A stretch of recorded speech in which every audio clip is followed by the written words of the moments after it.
उद्धव ठाकरेंच्या आंदोलनामुळे आज दिवसभर अजून एक महत्त्वाचा विषय चर्चेत राहिला, धारावी पुनर्विकासाचा।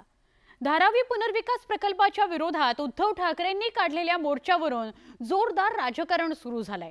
मुंबई कुणाला आंदण देऊ देणार नाही अशी भूमिका उद्धव ठाकरेंनी घेतली आहे, तर सत्ताधाऱ्यांनी ठाकरे गटाने दुटप्पी भूमिका घेतल्याचा आरोप करत जोरदार हल्लाबोल केलेला आहे।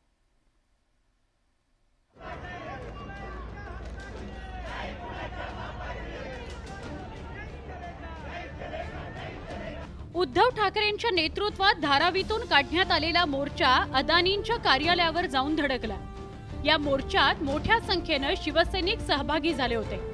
आगामी लोकसभा निवडणुकीच्या पार्श्वभूमीवर शिवसेना ठाकरे गटाने हे शक्ती प्रदर्शन करत आपली ताकद दाखवून दिली। प्रकल्पाचा सुटसुटीत मास्टर प्लॅन जाहीर करण्याची मागणी यावेळी उद्धव ठाकरेंनी केली। पण आता यांना 50 खोके कमी पडायला लागले म्हणून धारावी आणि मुंबई गिळायला निघाले ते बोके। यांना 50 खोके आता कमी पडतायत, यांची मस्ती वाढत चालले।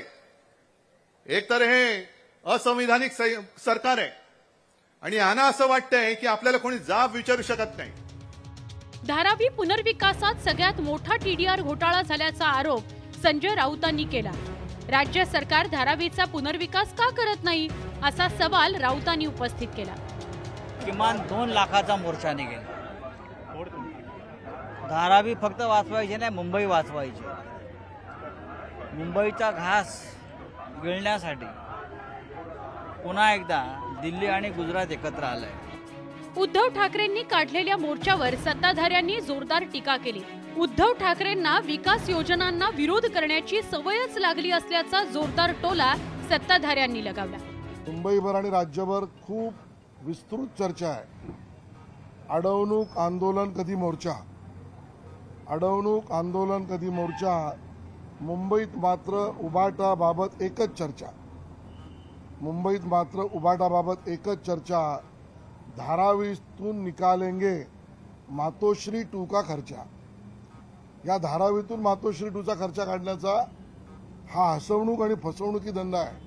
सरकारने धारावीचा पुनर्विकास करण्याच्या दृष्टीने जर काही योग्य निर्णय आणि कारवाई केली असेल तर काही लोकांचं पोट दुखणं स्वाभाविक आहे। जर अशाच पद्धतीने त्यांच्या कार्यकाळात जर धारावीचा पुनर्विकास झाला असता तेव्हा मात्र देशभर बोर्ड लावले असते। धारावीच्या पुनर्विकासाचा प्रश्न आता राजकीय झालाय। शिवसेना ठाकरे गटाने पुनर्विकासावर त्यांची भूमिका मोर्चाच्या माध्यमातून स्पष्ट केली आहे, तर राज्य सरकारही त्यांच्या भूमिकेवर ठाम आहे। मात्र यात भरडला जातोय तो धारावीकर, कारण याच धारावीनं अनेक हातांना रोजगार दिलाय। इथल्या छोट्या छोट्या घरात राहून अनेक वर्ष मोठ्या घराचं स्वप्न अनेकांनी पाहिलंय। आता राजकारणामुळे धारावीकरांचा स्वप्नभंग होऊ नये इतकीच अपेक्षा। Bureau report, news 18 Lokmat.